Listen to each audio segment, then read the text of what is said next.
C'est le cauchemar de tous les automobilistes, d'immenses nids de poules qui mettent la suspension de leur véhicule à rude épreuve. Le printemps arrive, on sait nous autres les Québécois que ça veut dire. Le beau temps est de retour, mais aussi les nids de poules, la grosseur de ta piscine. Pourquoi c'est comme ça au Québec?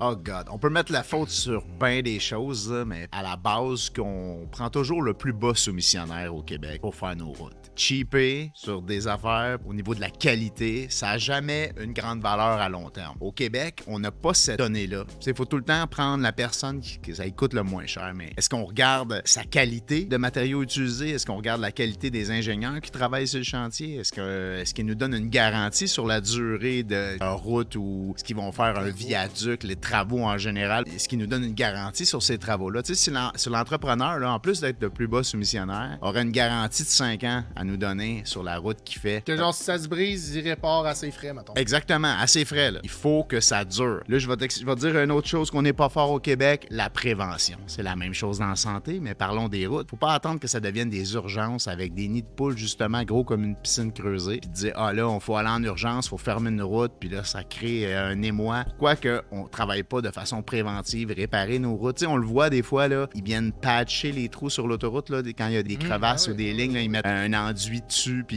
ils patchent ça. Ça empêche l'eau d'aller dans ces trous-là et de créer un problème plus grand plus tard.